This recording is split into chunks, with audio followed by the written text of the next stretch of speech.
There were 10 men and 1 woman hanging off a rope suspended from a rescue helicopter. And they all decided that someone would have to let go, because if they didn't, the rope would break and they would all die. There were no volunteers. Finally, the woman gave a really touching speech, saying how she would give up her life to save the others, because generally women were used to giving up things for men. And all of the men started clapping, and down they went.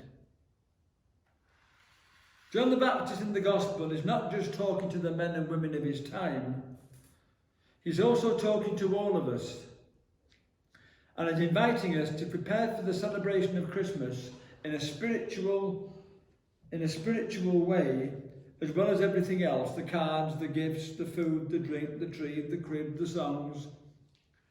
But sadly for so many, the spiritual side of Christmas gets ignored or left out or forgotten. Maybe this year, during COVID, it may be different. Managing and finding time to do all these things at Christmas can be very difficult. And that's why the church gives us seasons, like Advent, to remind us of the importance of preparing spiritually for Christmas and not just in a material way. But what does it mean to prepare spiritually for Christmas?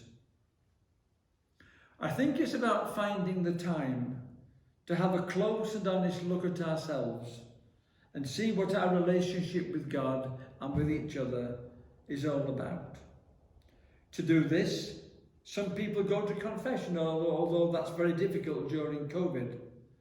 And if we can't do that for some reason, we can all certainly have a good look at ourselves and some of the obstacles that prevent us from connecting to God and to each other.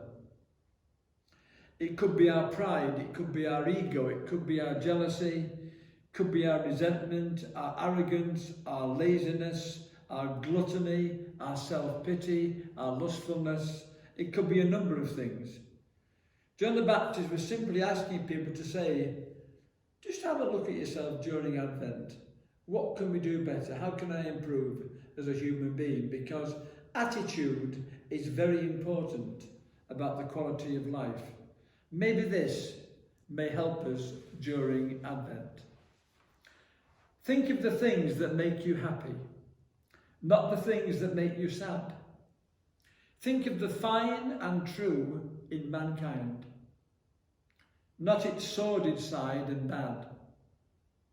Think of the blessings that surround you, not the ones that are denied. Think of the virtues of your friendships, not the weak and faulty side. Think of the hopes that lie before you, not the waste that lies behind.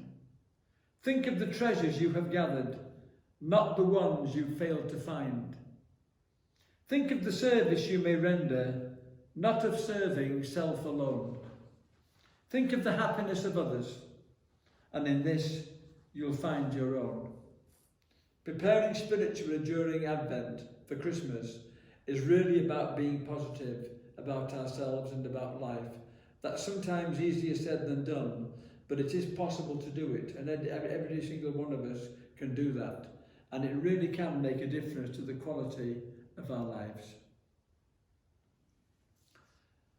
Last Thursday, there was a severe weather warning for this area, and the AA gave out this instruction. And it said, anyone travelling in icy conditions should take shovel, blanket, sleeping bag, extra clothing, scarf, hat, gloves, 24-hour supply of food and drink, de-icer, rock salt, torch, spare battery, petrol can, first aid kit and jump leads. God, did I feel stupid getting on that bus. Have a lovely day, everybody. And I will mention that Manchester United beat West Ham 3-1. Have a lovely day. Hope to see you soon. God bless you, Father Mike.